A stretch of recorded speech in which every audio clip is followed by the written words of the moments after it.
Hi, everyone. Welcome to the show. Joined today by Lord Pasta to be discussing a recent debate which he took part. I'll hand it over to you. Please Yeah. introduce yourself. Hello, I'm Lord Pasta.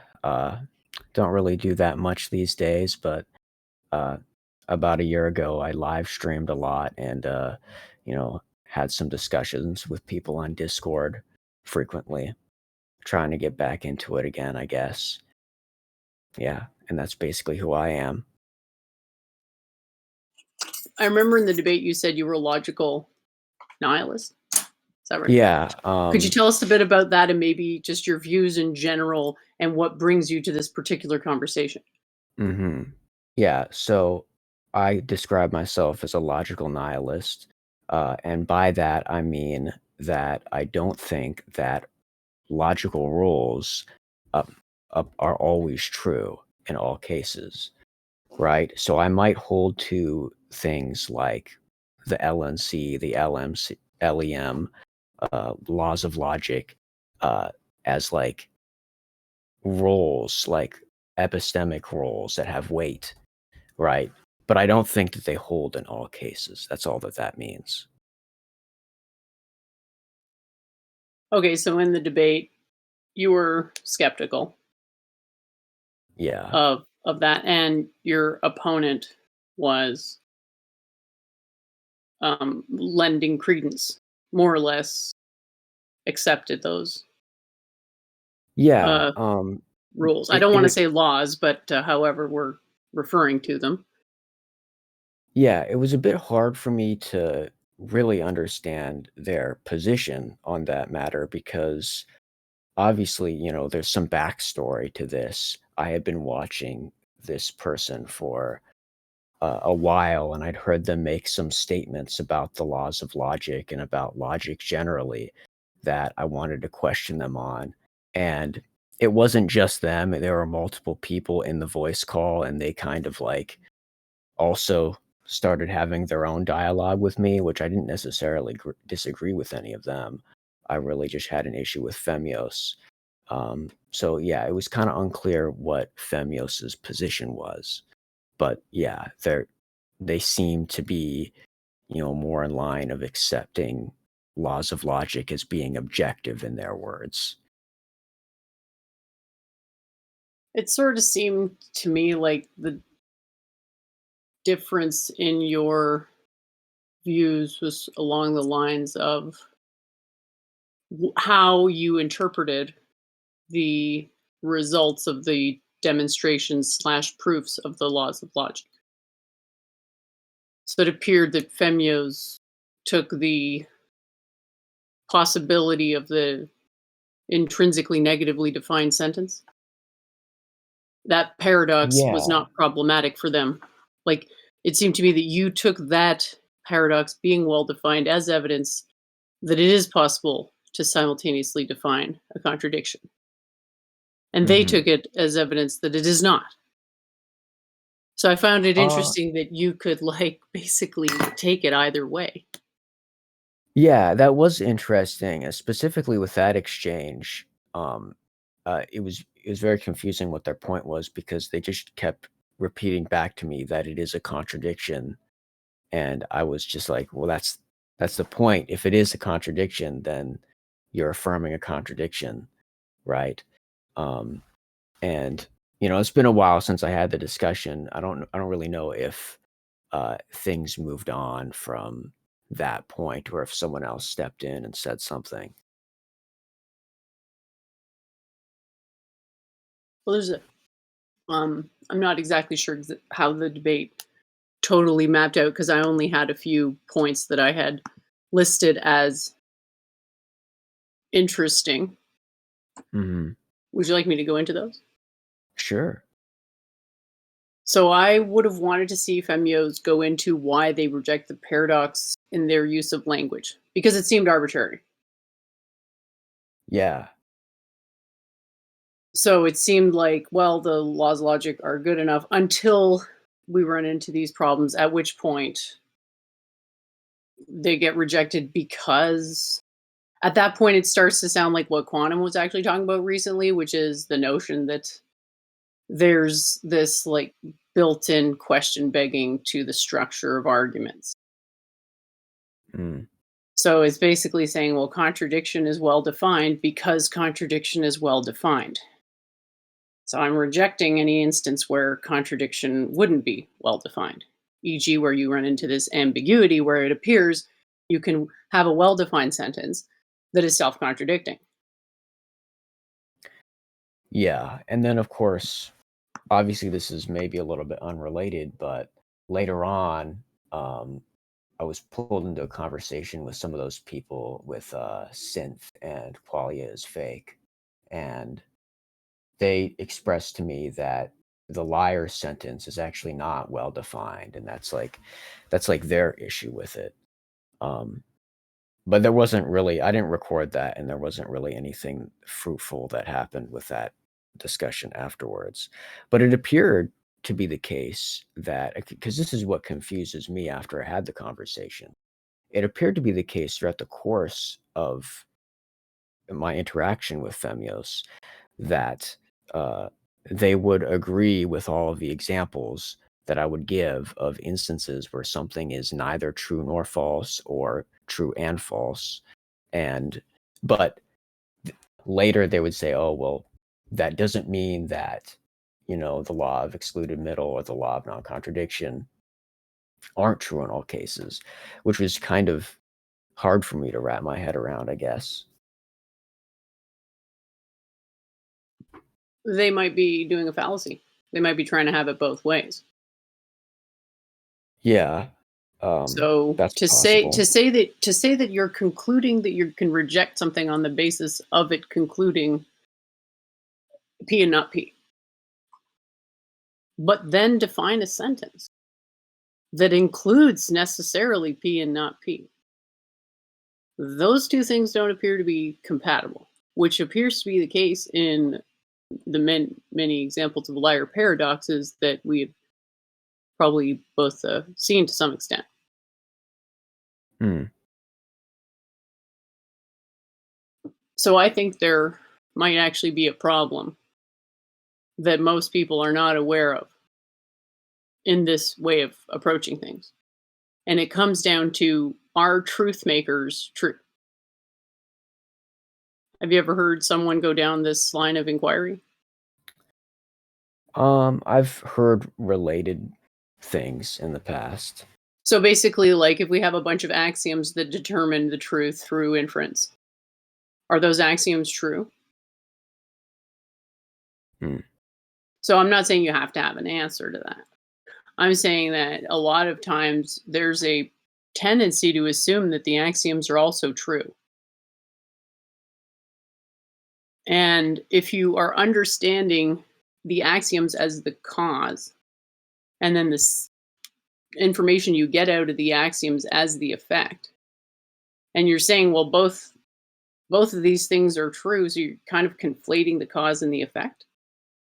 So that's why I've often said, like, if you are going to define truth as departing from an axiomatic structure from which you're making inferences, the axioms that define truth can't themselves be true because truth is only defined within the axioms. Does that Mhm. make any sense? Yeah, and I think I was in the conversation, I was kind of maybe touching on something related to that when I was initially Synth said, "Oh, well, they're just going to say that this is true axiomatically. That's going to be just the case analytically." And I was like, "Well, why do I have to accept that? Like, why? Like, why do I use that language that they use where that is the case?" Right? Maybe that would be like a related line of questioning. Yeah, because I think the only entailment is that if you accept that things are defined, that things can be defined this way, e.g., that the truth can be defined as from the basis of axioms, then you are inheriting perhaps some ontological presuppositions about that inference model. But if you don't accept an original inference model, you don't accept the entailments don't follow. Yeah, but I don't think we could get past that point of me asking, well, why would you use this language, or why would you use any any language, right? I'll Uh, I'll give you an example. So it's the is water wet question. mm. So do you have an answer? uh, I'd probably say that water just alone is not wet, but like once you get like a large enough amount of water, I'd say it's wet. How Like if can we're you talking about how can you like verify it's a H2O. completely reasonable answer. I think that's actually what most people would say naively, give as a first answer, like, what how do you know, though? Let's say you have an ocean full of water, how do you know it's wet? Well, I would say because I have reason to believe that there's more than one molecule of water in the ocean. Do you have any reason to believe that wetness doesn't come about through interaction with substances that aren't water? Um, Like, we can't no, I access the water in itself because to access the water involves us probing it with something, mhm, e.g., it involves us getting something wet. We can say yes. maybe the water has intrinsic wetness, but if we attempt to verify it, we are actually contradicting ourselves because we're never verifying the wetness of water. We're only ever verifying the wetness of instruments that we penetrate the water with. So, in my worldview, for this reason, this indeterminacy that is associated with the in of itselfness of a concept, because that's observationally indeterminate, then water's not wet. Mm.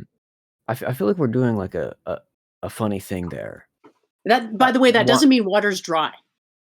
No, So I know, it's right? not But saying anything about any properties. It's just saying that the property of wetness, you need two things for it. You need water and something else that becomes saturated in water. And yeah. that's when wetness comes into being and not prior. But my question would be like, why did we start making statements about water independent of the experience of water in the first place? Right? We don't need to do that. Like when I say water and wet, I could be talking purely about impressions and Mhm. things that I've had experience with. And so if I look at the ocean, or like let's take like an example that I think would be easier to understand. If I'm looking in like some microscope that I know this would be like a super powerful microscope, but let's like imagine it. And in this microscope, there's one H2O molecule and it's, interacting with another H2O molecule. And I'm seeing that. That is what to me is wet. I'm not assigning anything to some experience independent You couldn't see that. reality. I don't have You to. sorry, just to pause right there, you couldn't see that interaction. You could see the result of your instrumentation interfering with that interaction at best. You don't actually Um, have access to the atoms. I get what you're saying. Mm, yeah, yeah, I get what you're saying, right? Because an atom, we don't directly see an atom, right? It's kind of it, it's a useful concept, right? We And don't really even if see you them. wanted to say, let's say you wanted to say hypothetically that wetness comes about when two water molecules interact, you can't yourself verify that wetness because, in my worldview, everything revolves around verifying things through perception. So it would not be possible to perceive the water or the wetness of water were wetness an intrinsic property of water. And this is more broadly because things Yeah. do not have intrinsic properties. I mean, I see what you're saying with the water thing. If I define it in the way that I did, with interactions of molecules, and maybe that's a bad way to define it, actually. Um, but I'm not necessarily convinced that it is because we do have a working concept of atoms that is useful, and we do have a concept of interaction of atoms that is also useful. And I think that these things can be said to be true in a sense, right? In a practical sense, even if we don't observe them directly, we observe, the fruit of their utility, right? And I think that we can use those things in definitions. I think there's no issue with that. The issue that I see is that water's the cause and wetness is the effect. And by conflating a cause and its effect, you make it harder to think about stuff. So that's why I think part of the reason that these logical concepts are so hard to think about is that they're not expressing it in terms of causality, which is somewhat intuitive to think about. They're more expressing it in terms of axioms and conditions and more abstraction. So the point with the is water wet example was meant to be something that hopefully was accepted, at least on a provisional basis, as analogous to the problem in philosophy with defining axioms that determine truth as being themselves true. Because the idea is that truth of something is determined from outside of it to some extent, because within it, it can't see its own the fallacies of its own Hmm. circularity. I don't know if that Well, isn't description the is something that would appeal to you on a logical basis. Like, I don't know if you're inclined to sort of throw your support behind the notion that validation is structurally external necessarily to avoid this circularity problem. No, I would actually. I would say that. And I think maybe that is actually the fundamental disagreement that I would end up having with most of the people in that discussion. But I think what we would have to turn the conversation to would be theories of truth, right? Because that's what we're fundamentally getting at, right? Or am I wrong? We can go in a number of directions. Theories of truth is one of them. The indeterminacy of language is another. It's really what you're interested in. But at some point in this conversation, I think it does beg the question of, well, doesn't the answer sort of depend on how we define truth? Yeah, exactly. Like that's what I'm expressing. Which then turns into, why are we defining truth? Yeah. And that's a big question that maybe we could start to answer partially. But I don't think it's fully Hmm. answered by philosophy. Because I think I mean, it's a good way to look at it. You got to think of truth in a utilitarian sense. How do we want Yeah. truth to look? Because it could look many different ways. And we're kind of stuck in a way of looking at it in terms of coherence and asking questions like, well, is self negation coherent?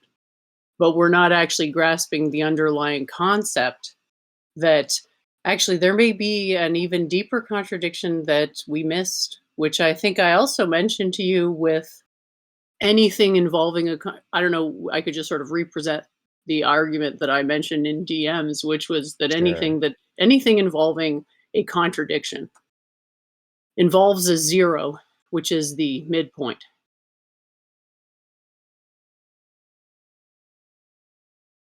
So What do you mean by that? it's like if you have wet and dry, there's a zero in the middle where there's no property. Yeah, but I mean a contradiction that's just affirming the thing and not the thing. I don't see why there needs to be these don't like annihilate each other Yeah, so necessarily like they're slightly different. They're slightly different concepts. So mine only applies to my concept of incompatible properties necessitate a zero. So we'll go into contradiction as S derivative in a second. But do you accept the notion that if you have incompatible properties, there's a zero in between them? So something's wet and then it gets drier, then there's nothing, and then it's dry. well, okay, I accept that, right, if that's what you're Okay. saying. So conceptually, if we're talking about this type of opposition, property opposition, not contradiction, there's a substructure, necessary substructure defining a 0 point. And what conceptually, what is zero? It is a amount which is not an amount. Do you agree with So that? that's where you're going with this because I was reading that and my in DMs and I was just like, well, I'm when I talk about, contradictions in this conversation, at no point am I bringing up, you know, like zero, like absolute nothing, right? But you're bringing up, um, like the idea that there's a gradation between something being there and its opposite being there, its negation being there, right? And at the midpoint, there's zero. So I get what you're saying now. I get it now. So the idea there is that is an amount which is not an amount a contradiction? Um, I think I'd say so. I think I'd say it is. It is extremely easy to see why it would be a contradiction. So Yeah, before we start talking about derivative contradictions, we have this other contradiction, possible contradiction, that if it's true that from a contradiction anything follows, then we already have this explosion problem happening prior to any of the derivative associations of logical inference. yeah. I can see that being like a more that's like a better path to go down with these conversations because I think that makes like a uh, it just makes a better point. I think. Well, it forces it to the conceptual level Yeah, because then you can easily reframe it as, well, what's trumping your reasoning? Are you appealing to something along the lines of geometry? Are you appealing to something circular? So there's when you frame it this way, it's a lot easier to open it up to different ways of understanding same thing. So yeah. I'm But I really think enjoying this so far. yeah, I like this, but I think, from my understanding of their point of view, if I were to say something like that to them, they would just say, "Oh, well, we don't go there. We just we don't talk about those types of things in our language that we use, and so we don't have that problem." Right? Would be probably how they would respond I to think that. it's okay to say we don't go there, but you have to be able to say why.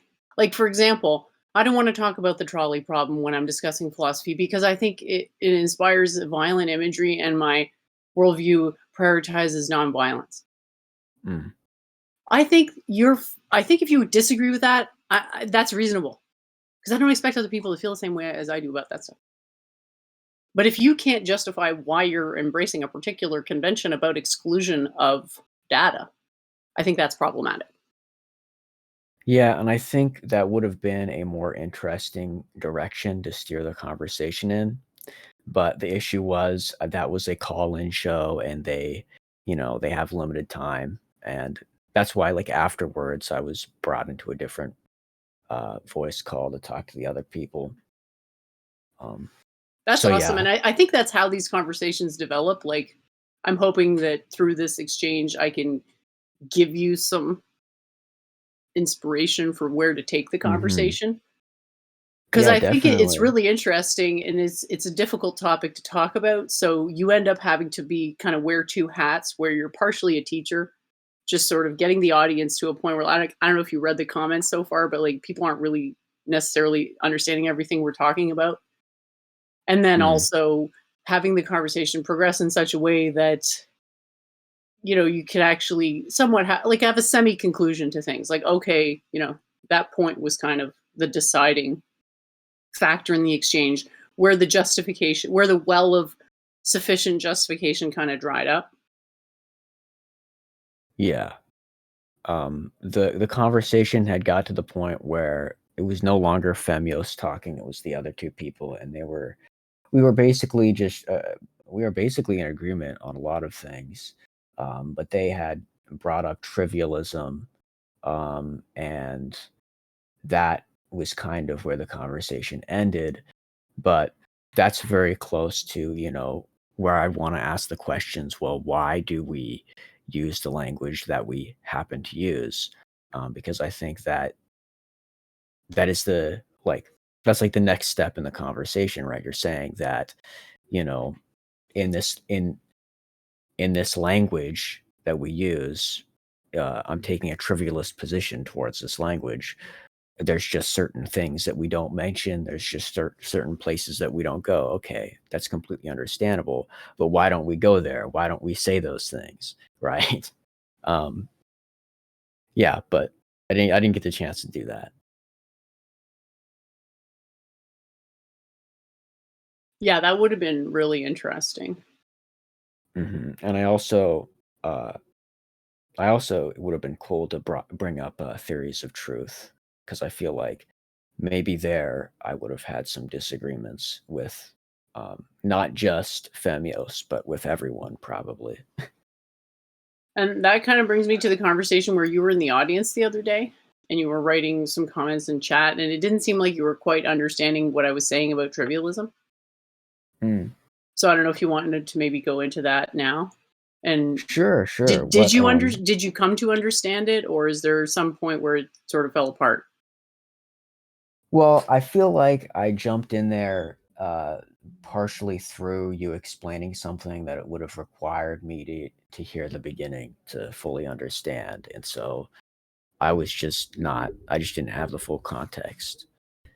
Yeah, so the context was that Quantum and I have been having debates and discussion in this domain for a while. So we have a huge like baggage of context where he's usually pro the laws of logic and I'm skeptical.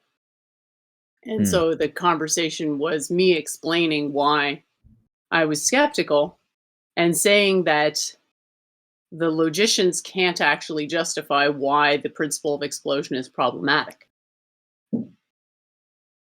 They can do it on a theoretical basis. So they can say, like, well, if everything's true, then there's no way to tell, there's no way to privilege any truth statement as more true than anything else. mm. Yeah, that's sort of like a But practical. that's not a technical argument. That is a Yeah. concept. That's an appeal to a concept. It seems reasonable, right? Like if you accept propositional that truth's propositional and that there's this determination of truth via of the state of affairs via truthhood, it seems completely reasonable. Well, I mean, it, anything's reasonable given you accept certain things, right? Um, and I think ultimately, like, it can come down to just simply saying, well, we just take the laws of logic to be true. That's just what we But do. that's not We being take taken to them. be true. What's being taken to be true is that it's self-evident that a position and negation simultaneously generates a truth explosion, and that a truth explosion is problematic for that reason. Well, yeah, that's just the same, right? We can say that that's problematic because it violates something that we have some value and that it's in violation with that, like an epistemic value, right? Um, yeah, like that's ultimately what it can come down to. It comes down to what you'd call an epistemic convention. Yeah. So Right, what but I was it trying to do was basically break that convention. yeah, and you can And do I was that by go oh, go ahead. ahead. Oh, I'll just say you can do that by like bringing up examples where you think that the other person may find you know, problematic and might make them change their mind. You can challenge their intuitions. You can sort of, say that you have your own intuitions that differ. Stuff like that is all where you can go once the conversation reaches that point, right? Right. And so I decided to um be skeptical of the laws of logic by taking a position that affirmed that a truth explosion was not actually problematic, and that it was trivially true Mhm. that whenever you use language, you intend to convey something. Yeah, so, I mean, if you take it that that's not problematic, then, you're gonna be like a trivialist, right? No, because that wouldn't be a complete definition of truth. That would only be a partial definition. So to say that we use language to convey information doesn't answer all the questions that we might be interested in the domain. So stuff the fact that language, it really doesn't tell us anything about truth. The fact that language is trivially true doesn't tell us anything about capital T truth, if there is such a thing. Well, you're just taking a certain notion of truth there, right? Like, um, the people I was talking to are deflationists towards truth. So is my view inflationist then? Well, I mean, if you're saying things like, there is some external thing that makes statements true, then it would be inflationist, right? That's my understanding of the term, at least.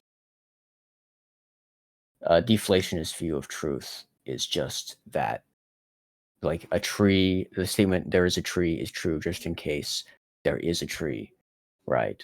Not in some correspondence sense, but just that there is a tree. Okay, yeah. So in my case, the external thing that makes language true would be how it's used, if that's considered external, which I think, you can do that because most people consider Sure. externality to be external to their physical body. So, yeah. What do you mean by that? Like how it's used? Like how, um, like say the statement "there's a tree there." Like explain to me how, um, the way that that statement is used, like makes it true or false. It's true that you perceived something that you identified as a true. Yeah, but that's not necessarily just use. That's a specific. I guess yeah, it is technically like use because there it is the case that you're experiencing the the thing that it's referencing, and you're using the statement when that is the case, right? But you're Yeah. also appealing to a lot of other things there, appearances, right? Yes. Eh, It's all appearances. Yeah, so like that's what I would say. That's So this would be a definition of truth within appearances, whereas philosophy is interested in truth beyond appearances. But it's still true because truth transcends appearances. So you can always find this trivial truth in language. And what I'm basically saying is if you don't approach it that way, then you're going to run into problems, e.g., what I outlined earlier with, oh, the derivative systems making arguments based on contradiction being a problem when there may be an intrinsic contradiction, paradigm level contradiction, if you will, hmm. operating on the level of if whether there's a zero included in the mechanism of of the underlying concept. Yeah. Yeah, I get what you're saying. I get what you're So saying. I don't mind taking a label if it's accurate, but in this case, like I don't know if that makes me a trivialist or what was the other word? The other label? Um, deflationist, inflationist Yeah, because towards truth. they kind of sound bad and good depending on the context. Like I want to be when I first hear it, I think I want to be a deflationist because I want what Yeah. I'm saying as true to be as meaningful as possible. Well, I wanted to be when I first heard of deflationism, I was like, well, that kind of makes sense. I don't want to like appeal to things out like, other things outside of what I'm doing in the moment, right? But um I don't really accept deflationism. I think that there are things that I'm with you on that. There's like some external thing outside of just a statement that makes the statement true. I think there may be other things, but as far as an axiom to depart from a place like from the beginning of your reasoning, from which the rest of your reasoning is going to depart, I don't think it's prudent to presume that there's anything beyond the conceptual association of the appearance, which would be the name tree associated with the appearance of a tree.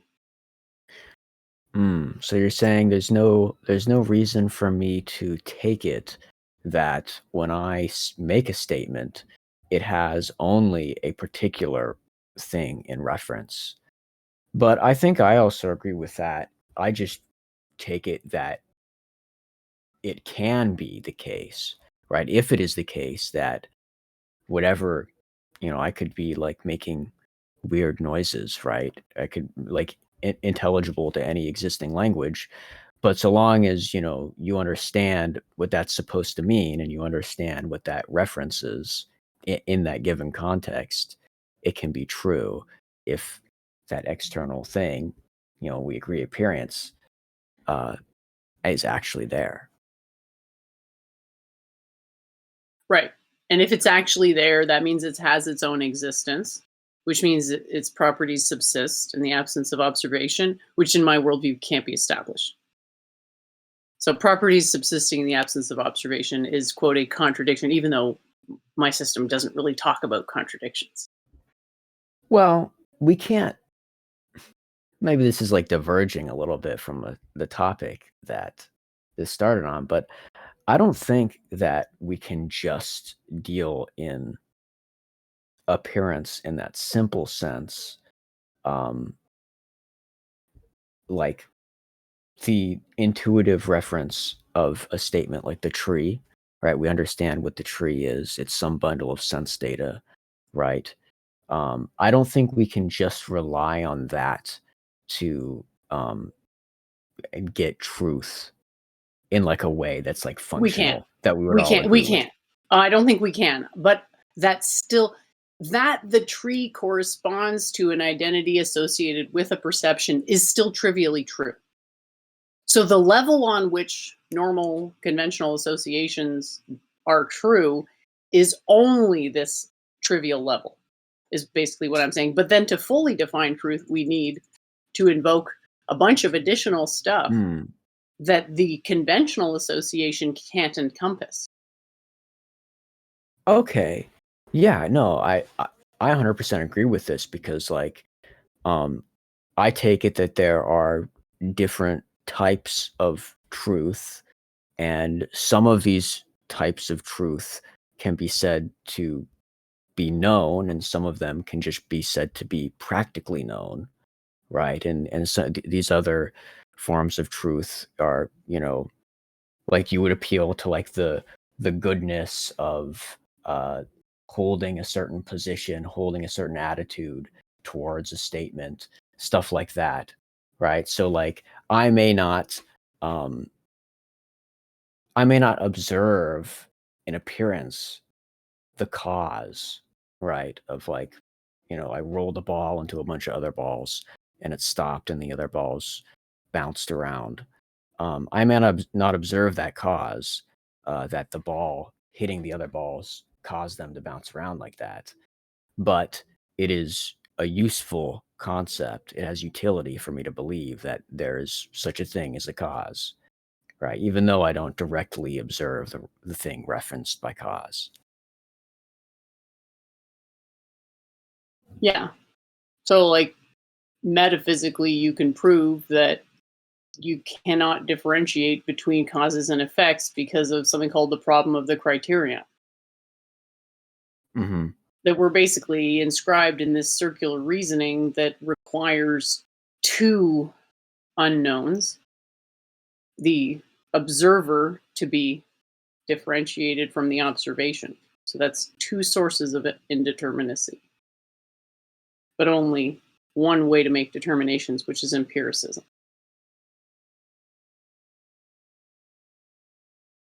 So Yeah. that's kind of the truth gap, the way I see it.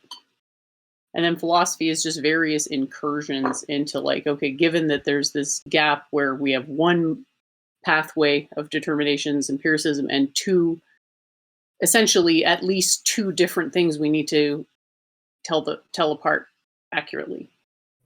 We're forever short on what we would need to be certain about an external perspective on the state of affairs. Mm.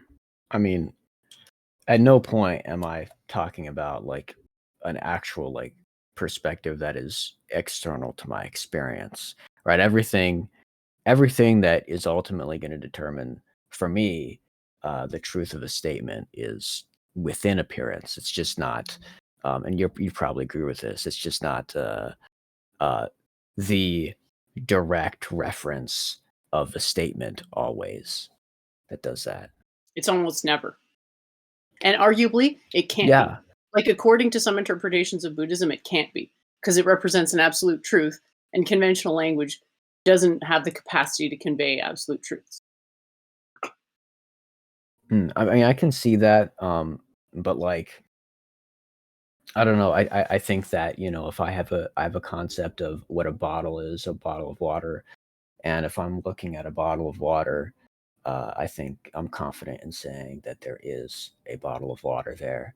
But I would certainly agree that for most things, like if I close my eyes, I still think that there is a bottle of water in front of me, even though my eyes are closed, right?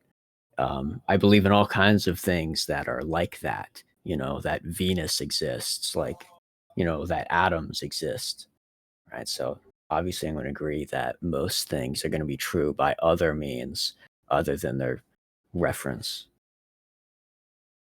And then when you want to talk about philosophy, you're talking about truth being determined by something other than convention. And that's where it becomes hard to talk about even just starting to talk about philosophy, because you have to talk about going outside of convention while still remaining within conventional language. Mm,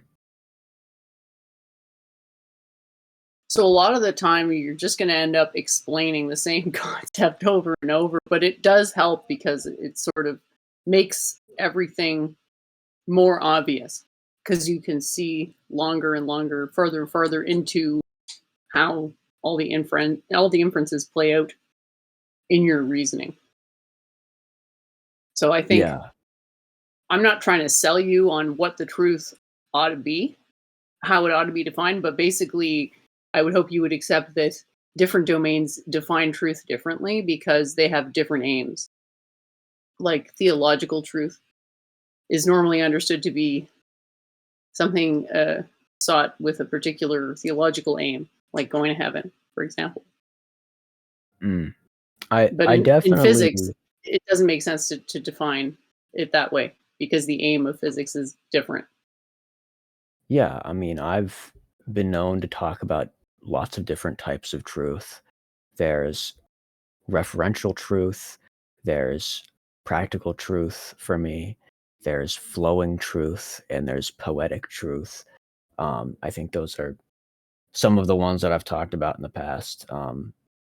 So yeah, I mean, I'm partial to that way of thinking, right? But I'm not gonna say that they're completely disconnected, right? Because all of them are determined and I don't know, I don't really want to say that, but all of them have to do with things in appearance, right? They're There's just something things more. other than, yeah, they're just things other than what is referenced directly by the statement. There's something more than them having reference and appearance, and Yeah. an identifiable process. Mhm. So everything that you mentioned, you could associate processes that reflect that type of knowledge. So the process is understood to be something that can go beyond the appearance. It can't transcend the appearance, but it's more. than just the appearance. It's the Yeah. mechanics of the appearance.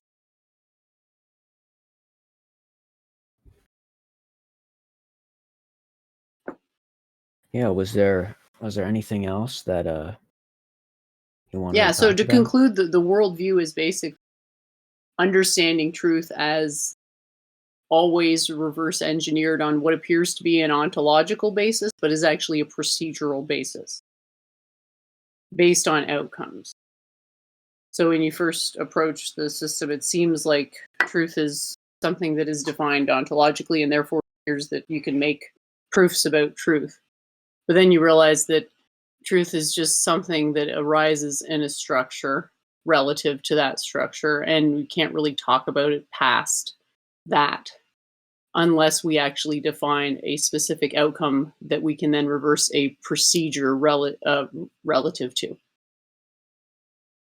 And that just about concludes what I wanted to say about the topics in the debate, as well as the associated topics that were of interest to me. So thanks a lot for indulging my comments. I hope that was as fun for you as it was for me. Yeah, it was definitely fun and very interesting. Always look forward to what others have to say on these matters. Great. So please put your comments below, and we'll look forward to the next exchange. Thanks again, Lord Pasto, for being with us. Bye for now.